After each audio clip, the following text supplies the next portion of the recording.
Ustaz. Ya. Nah, sekarang ada kecenderungan orang yang menolak Habib. Gimana ceritanya, Ustaz? Mungkin kasih sedikit pandangan, Ustaz. Pertama menolak Habib, nanti lama-lama menolak Islam. Ya. Ujung-ujungnya itu ya ke sana. Maka ibarat makan bubur panas. Ya. Bubur panas itu dia tidak langsung dari tengah karena panas, pinggir-pinggirnya dulu. Dingin. Iya, menolak.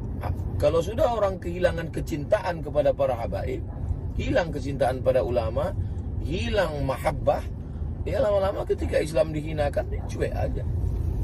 Hati-hati, ini sedang menggerogoti kita. Maka kita tetap mencintai para habaib, zuriat Rasulullah SAW, mencintai para kiai, para tuan-tuan guru, para ulama. Itulah yang kita tanamkan kepada anak-anak kita.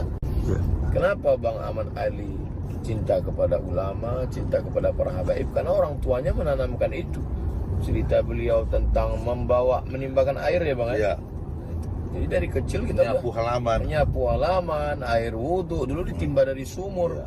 Jadi kalau ada orang heran sekarang, kenapa Bang Ahmad Ali sayang kepada para habaib, sayang kepada para ulama? Pendidikan orang tua. Sekarang yang menanamkan kebencian kepada para habaib, para ulama yang sekarang ini, lihat nanti 20-30 tahun akan datang, gimana anaknya? Na'udzubillah, bisa-bisa ateis. Tidak lagi ada mahabbah, tidak lagi ada cinta. Hubungan kita ini kan cinta, kasih sayang. Sayang kepada ulama, sayang kepada para habaib, sayang kepada agama. Kalau ini kita tidak tanamkan, na'udzubillah, bisa ateis anak kita. Terakhir, Ustaz, pesan kepada orang yang masih ragu kepada kecintaan terhadap habaib, Ustaz. Assalamualaikum warahmatullahi wabarakatuh. Ini namanya pertanyaannya salah, adapun jawabannya maksa. Tak ulangi, mudah-mudahan sampai ke saudara kita Ustadz Abdul Somad. Ini yang nanya pertanyaannya salah, sedangkan yang jawab jawabannya maksa. Nah, sekarang kita balik lagi. Mengapa saya katakan pertanyaannya salah? Karena ditanyakan, zaman sekarang ada kecenderungan orang menolak Habib. Kan salah pertanyaannya begini. Pertanyaan yang benar adalah, bagaimana dengan orang yang menolak habaib yang mengaku-ngaku sebagai cucu Nabi? Jadi bukan habaibnya yang ditolak. Di samping pertanyaannya salah, ternyata jawaban UAS juga maksa. Jawabannya pertama menolak Habib, nanti ujung-ujungnya menolak Islam. Ini bukan jawaban ustadz, bukan jawaban ulama. Ini cara menjawab kelompok takfiri. Ini cara menjawab pertanyaan kelompok Wahabi. Kalau dibuat jawaban, mulanya awalnya menolak Habib, nanti ujungnya menolak Islam. Kalimat ini mengindikasikan berarti Habib itu bagian dari rukun Islam. Karena kesan dari jawaban saudara UAS bahwasanya menerima Habib itu berbanding lurus dengan keberterimaan kita dengan Islam. Taslim kita kepada Habib itu sama dengan taslim kita kepada Islam. Ini persoalan. Karena mengapa jawaban ini terkesan sangat dipaksakan, jawaban terburu-buru, dan penyederhanaan yang boleh jadi menyesatkan. Saya ulangi, jawaban ini adalah bentuk penyederhanaan yang boleh jadi bisa menyesatkan umat. Saya juga memang beberapa kali mengkritik cara UAS menjawab pertanyaan. Seperti misalnya kepala daerah memberikan izin rumah ibadah agama non-muslim, lalu kemudian dia hukumi kepala daerah tersebut berdosa. Ini kan fatal sekali. Dan ini sebetulnya yang merusak citra Islam sebagai agama rahmatan lil alamin. Dakwah-dakwah yang disampaikan seperti ini justru menampilkan Islam yang tidak indah. UAS sudah melanggar kaidah innallaha jamilun yuhibbul jamal. Sesungguhnya Allah itu indah dan Allah suka dengan yang indah-indah.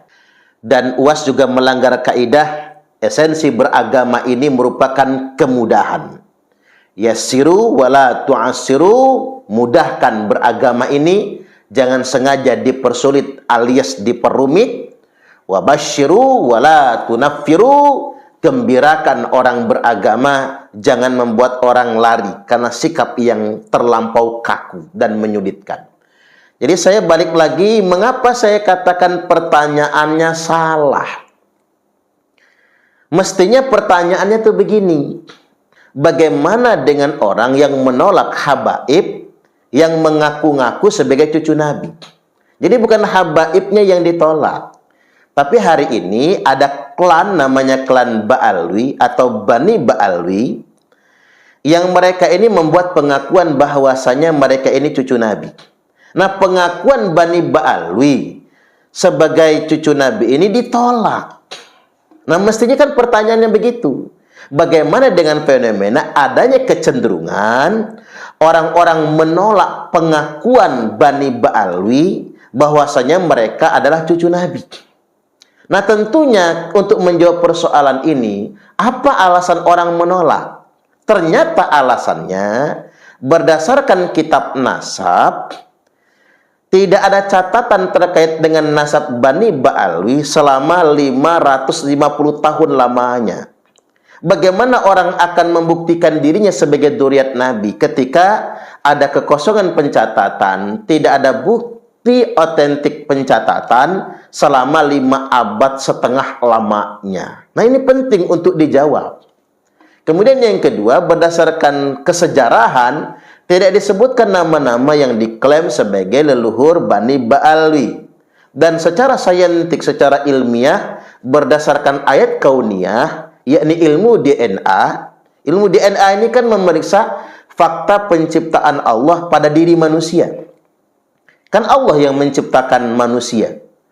Dan fakta penciptaan ini yang disebut dengan ayat kauniyah. Berdasarkan ayat kauniyah, ternyata DNA menunjukkan Bani Ba'alwi ini semuanya punya asal-usul DNA atau Y-DNA dengan haplogrup G. Jadi berdasarkan hujah dan dalil sahih 100% tanpa kurang, ternyata Bani Ba'alwi bukan cucu Nabi. Jadi yang ditolak hari ini adalah pengakuan Bani Ba'alwi yang mereka itu ngaku-ngaku sebagai cucu Nabi. Nah, itu ditolak. Alih-alih UAS menuduh, yang mulanya dituduh menolak Ba'alwi kemudian menolak Islam, berarti tuduhannya berbanding lurus menganggap orang akan kafir, menganggap orang akan keluar dari Islam. Alih-alih menuduh begini, kalau memang Ustadz Abdul Somad yakin betul Ba'alwi merupakan keturunan Nabi, maka Ustadz Abdul Somad punya tanggung jawab, bahkan hukumnya wajib untuk menghadirkan bukti. Bukti apa?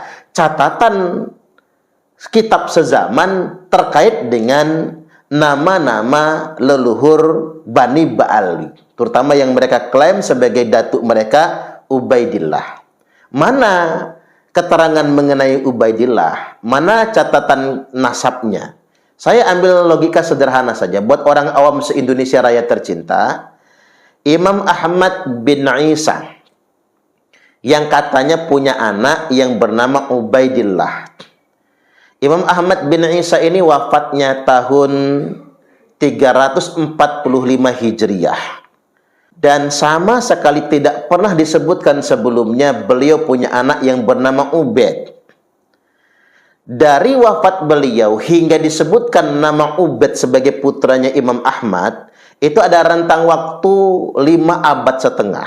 Dilihat dari penyebutan pertama oleh Habib Ali bin Abu Bakar As-Sakron, di mana Ali bin Abu Bakar As-Sakron ini wafatnya pada tahun 895 Hijriah. Jadi dari tahun 895 dikurang 345 menemukan angka 550 tahun lamanya. Nah, selama 5 abad setengah ini nggak ada catatan di kitab nasab. Nah, daripada UAS nuduh orang kemudian mengarah kepada kekafiran, mengingkari Islam, lebih baik bekerja, buktikan dan teliti Ada nggak keterangan yang mengkonfirmasi untuk menjawab ini semua? Jangan kemudian mengindoktrinasi umat, memaksa umat untuk percaya kepada sesuatu yang bukan rukun iman, kepada sesuatu yang bukan rukun Islam. Ini namanya memaksakan kehendak. Kata-kata UAS menurut saya mengandung arogansi. Kata-kata itu mengandung ekstremisme dan radikalisme. Kata-kata yang dilontarkannya adalah sebuah pemaksaan terhadap orang awam. Tidak boleh ngomong begitu. Orang berilmu nggak boleh membuat penyederhanaan yang penyederhanaan tersebut mengandung kesan takfiri. Seolah-olah mengkafirkan orang yang tidak percaya dengan keyakinan dia. Nggak boleh sedemikian rupa. Justru sebetulnya UAS sebagai mubalik terkenal yang memiliki jutaan penggemar punya tanggung jawab hari ini untuk menjaga kemuliaan nasab suci Rasulullah sallallahu alaihi wasallam. Punya kewajiban.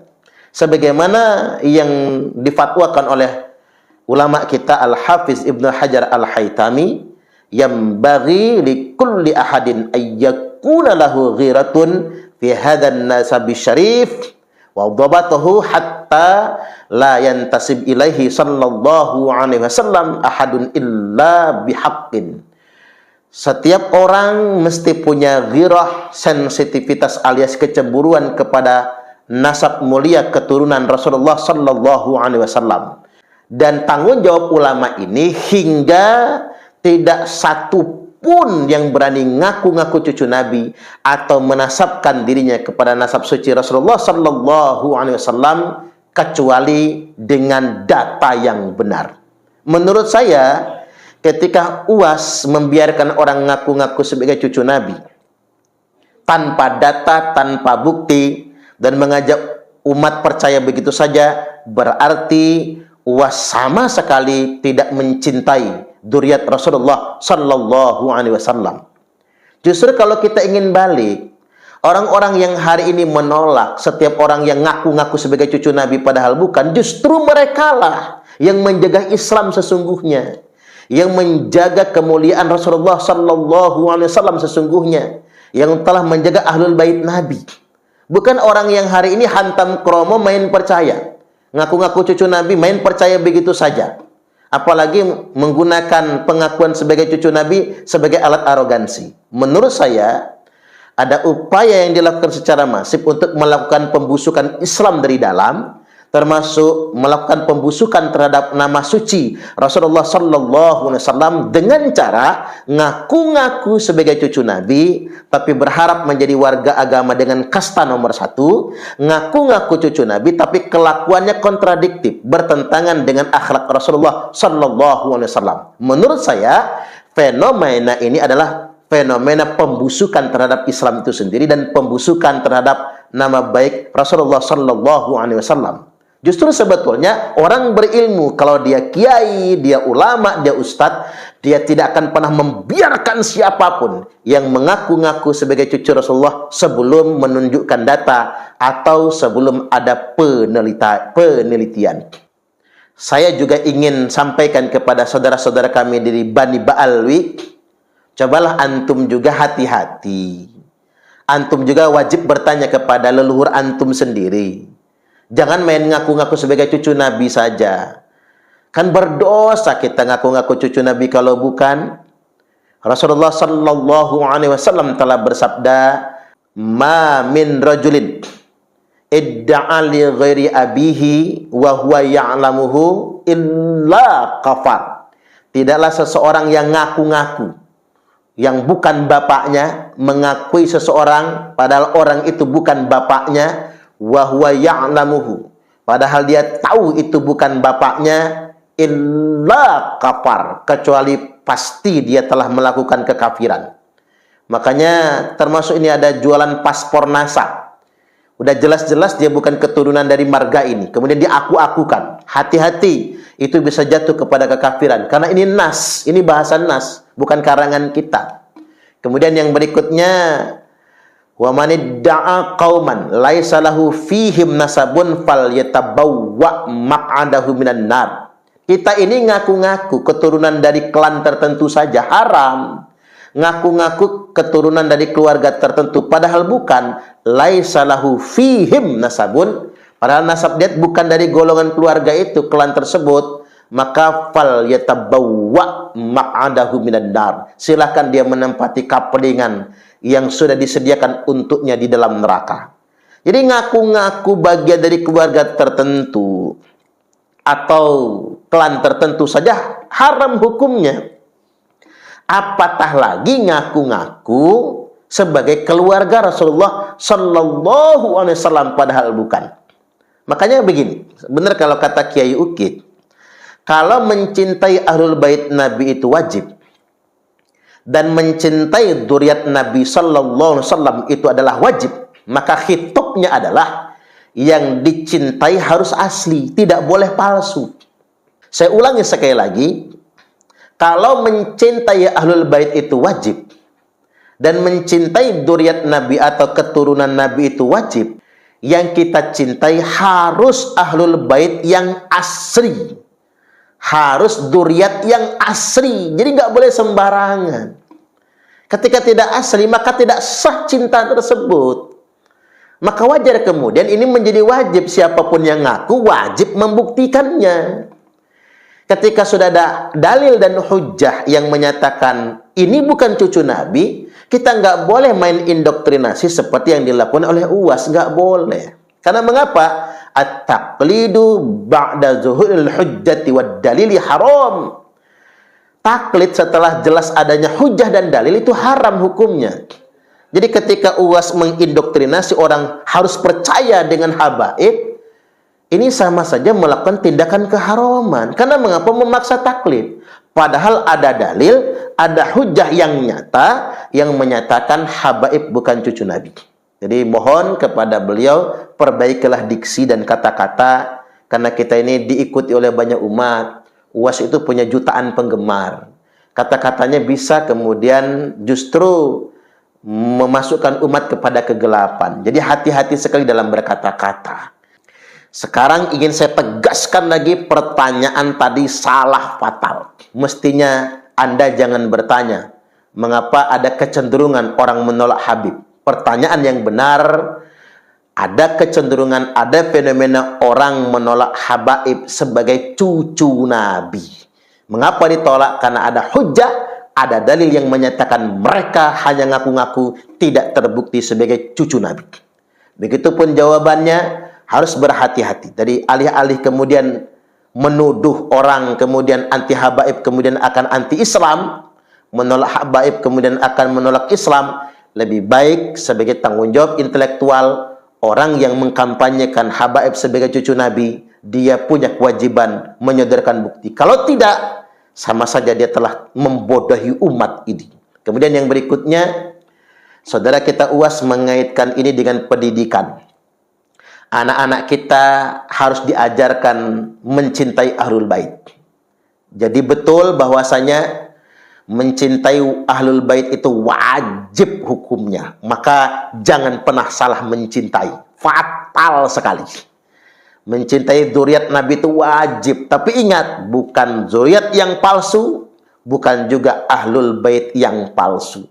Rasulullah Sallallahu Alaihi Wasallam telah bersabda, addibu auladakum ala thalathi khisal. Ajarkan, bimbingkan kepada anak-anak kalian 3 perkara. Yang pertama, hubbi nabiyikum.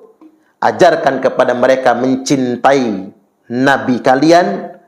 Wa hubbi ahli baitihi, dan mencintai keluarga nabi. Wa qiraatul Quran, dan membaca Al-Quran. Terkait dengan ini bisa kita lanjutkan menyimak ceramah tersebut. Selamat mendengarkan. Ngaji kita hari ini temanya kewajiban mencintai ahlul bait Nabi Sallallahu Alaihi Wasallam. Mencintai ahlul bait itu bagian dari ibadah, bagian dari ketaatan. Jadi semua umat Islam tanpa terkecuali punya kewajiban untuk mencintai ahlul bait Nabi. Rasulullah sallallahu alaihi wasallam telah bersabda, "Addibu auladakum ana thalathi khisal." Ajarkan kepada anak-anak kalian tentang 3 perkara.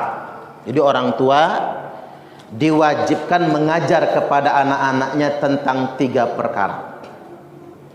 Yakni yang pertama, hubbi nabiyikum, yakni mencintai nabi kalian. Kita punya kewajiban untuk mencintai nabi. Wa hubbi ahli baitihi, dan ajarkan juga mencintai keluarga nabi, ahlul bait tadi itu. Wa qiraatil Quran, dan perkara yang ketiga adalah ajarkan membaca Al-Quran. Pada bagian yang pertama sudah jelas, kita wajib mencintai Nabi. Tidak dianggap beriman kita ketika tidak mencintai Nabi.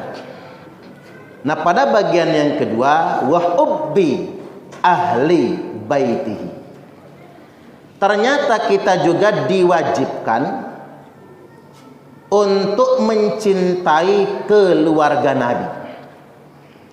Dan mencintai keluarga Nabi itu bagian dari ketaatan. Secara sederhana sempat ditanyakan, siapa saja ahlul bait Nabi? Yang sudah jelas itu pertama, istri-istri Nabi. Itu ahlul bait. Wanita-wanita yang disucikan oleh Allah Subhanahu wa taala. Itulah mengapa janda Nabi haram dinikah oleh siapapun. Masa sudah menjadi istri Nabi kemudian dinikah orang lain lagi? Jadi hilang gelar ummul mukmininnya. Kemudian yang berikutnya, 4 keluarga yang diharamkan untuk menerima zakat. 4 keluarga yang disebutkan Nabi yang mereka itu haram menerima zakat. Siapa saja itu? Hum alu aliyin, yang pertama keluarganya Ali. Ali, Fatimah, Hasan, Husain. Keluarganya Ali itu ahlul bait namanya. Yang kedua, wa alu Aqil, keluarganya Aqil. Jadi saudaranya Ali. Kemudian wa alu Ja'far, keluarganya Ja'far. Masih adik beradiknya Ali bin Abi Thalib juga. Kemudian yang keempat, wa alu Abbas, keluarganya Abbas, itu pamannya Nabi. Jadi ini 4 keluarga selain istri Nabi. Ini 4 keluarga yang ditegaskan sebagai ahlul bait. Dan kita punya kewajiban mencintainya berdasarkan hadis tadi itu. Dan 4 keluarga ini juga adalah keluarga yang haram menerima zakat. Tidak boleh minta-minta sedekah. Jadi kalau ada di zaman sekarang orang ngaku cucu Nabi, Pak, terus minta-minta sedekah, udah salah itu. Tapi kalau ada orang yang ngaku cucu Nabi, kita nggak punya duit dikasih, kita punya utang dibayarin, anak kita nggak bisa biar sekolah dilunasin, nggak punya beras kita dikasih, entah cucu beneran atau bukan, minimal agak yakin kita kalau itu cucu Nabi.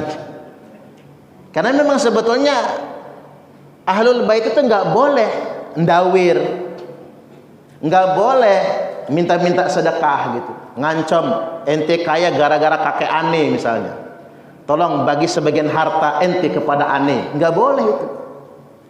Betul-betul merusak muruah, kehormatan dari keturunan Rasulullah sallallahu alaihi wasallam. Nah, yang ingin saya garis bawahi, karena mencintai ahlul bait Nabi itu adalah ibadah, adalah sebuah ketaatan, berarti hukum asalnya haram ngaku-ngaku ahlul bait Nabi. Jadi haram dia. Karena kita ngambil kaidah usul fikihnya begini, Pak. Al aslu fil ibadati at-tauqif kalau kata Imam Ahmad, atau at-tawaqquf. Hukum asal dari ibadah itu terlarang hingga munculnya dalil. Atau dalam bahasa yang lain, al aslu fil ibadati at-tahrim. Hukum asal dari segala ibadah dan ketaatan adalah diharamkan. Semua ibadah itu haram. Semua ketaatan itu haram hingga datang dalil yang menunjukkannya. Berarti kalau ingin saya sederhanakan, kita bangun korelasinya, ngaku cucu Nabi itu haram kalau nggak bisa menunjukkan buktinya. Ngaku ahlul bait itu haram hukumnya kalau nggak mampu menunjukkan dalilnya. Karena orang bicara suhrah wal istifadah, kan udah terkenalnya begitu. Entar dulu, kalau begini Pak, kalau Pak Edi Irawan Arif adalah putranya Kiai Haji Arif Mahya, orang sudah tahu semua, betul nggak kira-kira? Tetapi kalau 5 abad kemudian ada orang yang ngaku-ngaku saya cicitnya Kiai Haji Arif Mahya, entar dulu, ini sudah 5 abad. Apalagi begini, kalau Megawati itu anaknya Soekarno, kita sudah paham, Megawati Soekarno Putri. Tapi kalau 5 abad kemudian ada orang yang ngaku-ngaku anak Soekarno, namanya Suparman Soekarno Putra, entar dulu. Setahu kita kan nggak ada anaknya Soekarno yang namanya Suparman. Kalau Guntur ada, kalau Buruh ada. Nah ini penting. Jadi karena memang mencintai ahlul bait itu adalah ibadah dan ketaatan, maka semua orang yang mengaku sebagai ahlul bait Nabi wajib membuktikan. Karena hukum asalnya mengaku cucu Nabi, mengaku ahlul bait Nabi itu haram sampai dia bisa menunjukkan ini datanya, ini dasarnya yang mengkonfirmasi saya adalah dzurriyyat Nabi atau keturunan Nabi. Cuman satu Pak, ngaku cucu Nabi itu yang diperbolehkan. Begini, dalam darah saya mengalir darah Rasulullah Adam alaihi salam. Ini itu boleh kita ngomong begitu. Karena nggak mungkin kita keturunan monyet kalau kata Charles Darwin itu kan. Kita semua beriman, kita ini anak cucu Nabi Adam. Tapi kalau orang mengatakan saya keturunan Nabi Musa, entar dulu, kita nggak boleh langsung percaya. Orang ngaku saya keturunan Nabi Ibrahim, entar dulu. Ngaku keturunan Nabiullah Muhammad sallallahu alaihi wasallam, entar dulu. Harus tunjukkan mana datanya, mana buktinya. Mengapa saya sampaikan begini? Karena ulama ahlu sunnah wal jamaah sudah menghimbau siapapun yang ngaku-ngaku ahlul bait Nabi, ngaku-ngaku cucu Nabi, wajib ditanyakan buktinya dan wajib diteliti. Al-Hafiz Ibnu Hajar Al-Haytami, seorang ulama besar dari kalangan mazhab Syafi'i, ulama ahlu sunnah wal jamaah, mengatakan yang bagi likulli ahadin ayyakuna lahu ghiratun fi hadan nasabis syarif. Niscaya sudah semestinya setiap orang yang ngaku umat Nabi Muhammad, jadi ini umat Nabi ini Pak, setiap orang harus punya sensitivitas, sensibility, sense of crisis kalau kata orang sekarang, harus benar-benar sensi kepada orang-orang yang ngaku-ngaku cucu Nabi. Jadi ayyakuna lahu ghiratun fi hadan nasabi syarif. Kita harus benar-benar punya ghirah, punya kecemburuan terhadap nasab mulia keturunan Rasulullah sallallahu alaihi wasallam.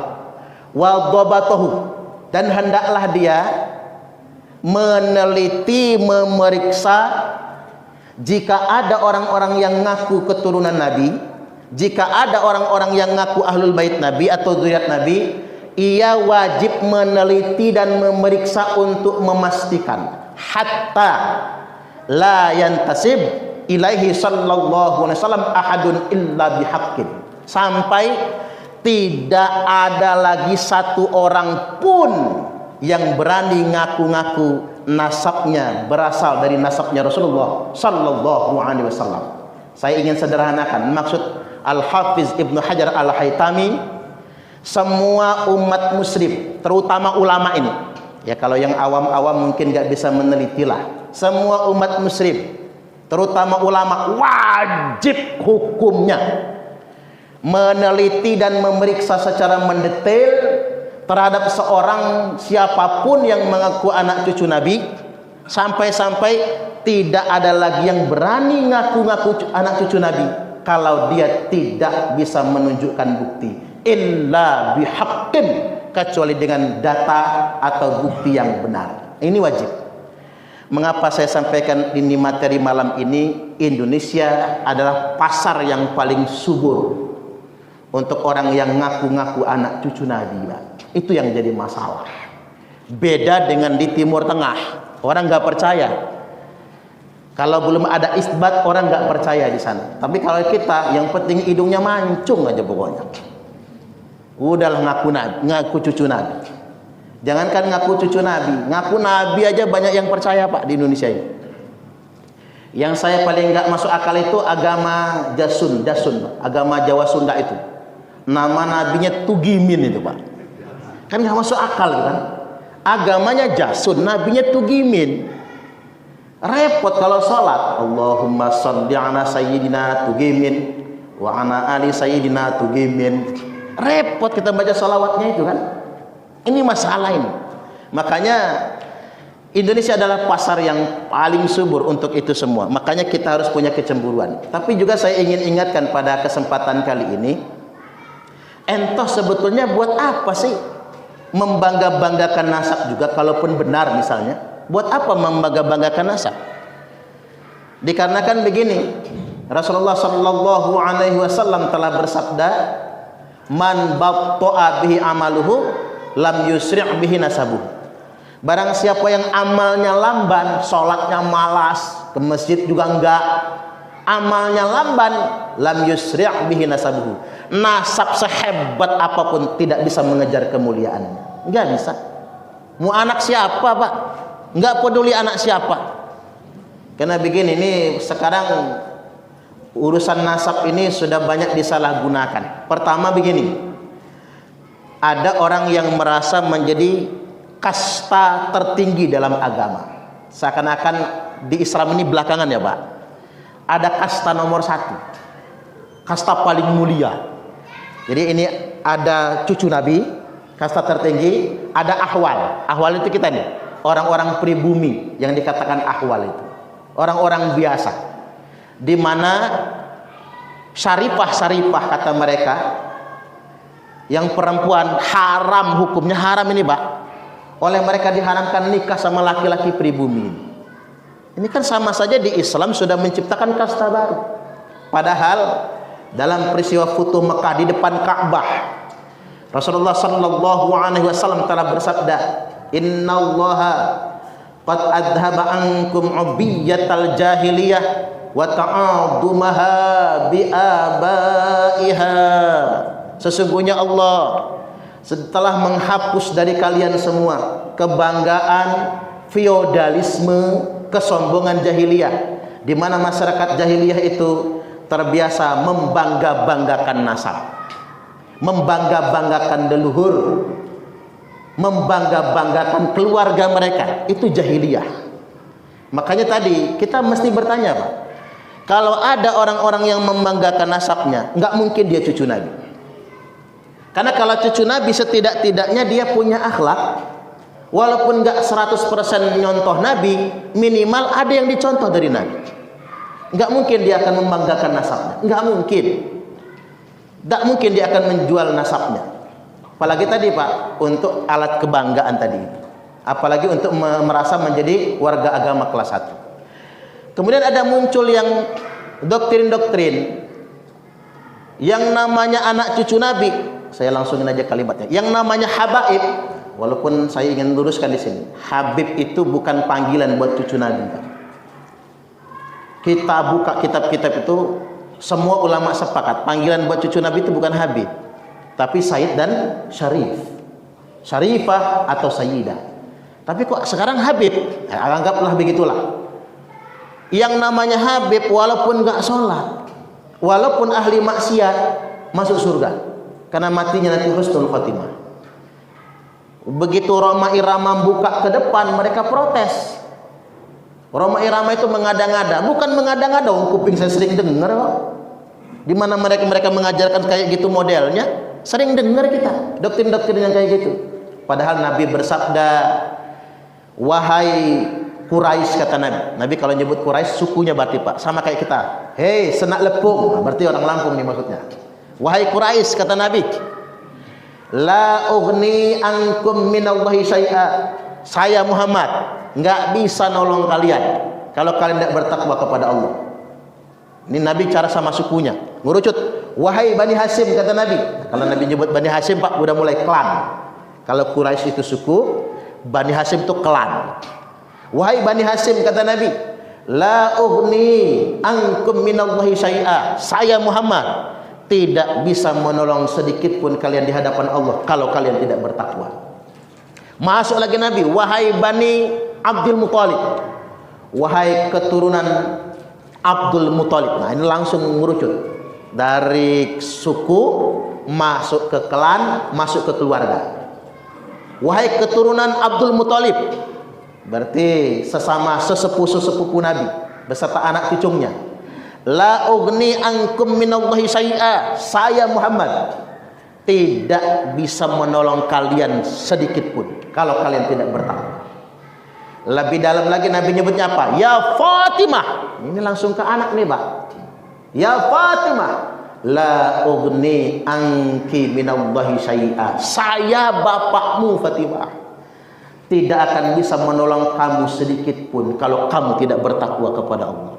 Jadi kalau ada yang mendoktrin, Pak, kami anak cucu Nabi, apapun kesalahan kami pasti masuk surga, bohong tuh dia. Nabi aja ngomong sama Fatimah, bapakmu saja nggak bisa nolong kamu kalau kamu tidak bertakwa kepada Allah Subhanahu wa Ta'ala. Jadi balik lagi saya ingin tegaskan, mencintai ahlul bait Nabi itu hukumnya wajib dan itu ibadah. Tapi begini, Pak, kalau ahlul bait Nabi yang zaman dulu enak, istri Nabi sudah ketahuan. Yang kedua, keluarga Ali, keluarga Ja'far, keluarga Aqil, keluarga Abbas, 5 ini sudah jelas. Tapi berhubung sudah 14 abad kemudian, maka kita punya kewajiban bertanya ulang. Kalau ada yang ngaku cucu Nabi, sini mana buktinya?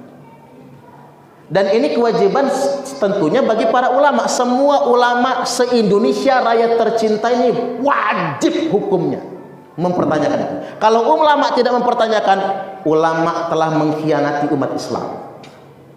Makanya saya ditanya, emang siapa Anda kok mempertanyakan nasab keturunan Nabi? Jawaban saya gampang, saya umat Nabi. Saya ini umat Nabi, cucung Nabi Adam, kata saya. Saya ini umat Nabi. Sebagai umat Nabi, karena saya punya kewajiban mencintai keluarga Nabi, sebagai umat Nabi, saya harus bertanya kepada siapapun yang ngaku anak cucu Nabi, mana datanya, mana buktinya. Harus begitu. Ini bukan membenci keluarga Nabi agar tidak ada yang mengaku-ngaku, apalagi untuk kepentingan yang menyimpang, apalagi untuk melanggar syariat agama. Jadi balik lagi, Pak, Islam ini agama yang mudah sebetulnya. Jangan dibuat rumit juga pada akhirnya. Jadi jangan menggunakan agama buat ngancam. Kalau nggak cinta Habib, mati su'ul khotimah. Kalau nggak cinta Habib, nanti walaupun ahli ibadah masuk neraka. Na'udzubillah. Nabi aja nggak kayak gitu kan? Oke, kalau memang itu mau dianggap benar. Karena kami kalau nggak cinta Habib masuk neraka, maka kami, karena ini masalah surga sama neraka ini, Pak, maka kami sebagai umat Nabi punya kewajiban juga bertanya, mana buktinya kalau Anda merupakan cucu Nabi? Tidak boleh hanya mengaku-ngaku saja. Ini penting untuk kita garis bawahi. Karena begini, Kalau cucu Nabi betulan Pak, nggak akan membanggakan nasab. Saya ambil contoh sederhana ini. Ambil contoh sederhana. Kita punya Wali Songo. Wali Songo itu rata-rata kan keturunan Nabi. Terutama yang katakanlah yang paling dekat sama kita, Sunan Gunung Jati, Syarif Hidayatullah. Itu kan cucu Nabi Pak. Syarif Hidayatullah itu. Gelarnya saja Syarif, berarti dari Imam Husain. Karena bapaknya itu Raja Mesir. Bapaknya Raja Mesir, anak-anaknya dikirim. Salah satunya di Indonesia, untuk berdakwah di Indonesia. Di abad ke-15 Masehi.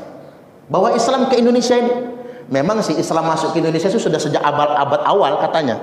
Cuman kan belum tersebar. Nah baru tersebarnya di Wali Songo. Salah satu penyebarnya adalah Sunan Gunung Jati. Nah Sunan Gunung Jati ini datang ke Lampung, ke kerajaan Pugung. Di Pugung sana itu Pak, Pugung Raharjo kan, kerajaan Pugung. Daripada perang dibuatlah pernikahan kerajaan. Maka Sunan Gunung Jati menikah dengan Putri Sinar Alam.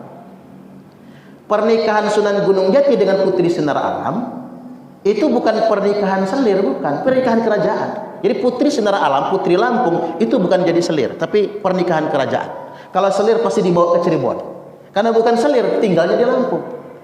Pernikahan dengan Putri Sinar Alam, punya anak namanya Raden Muhammad Aji Saka.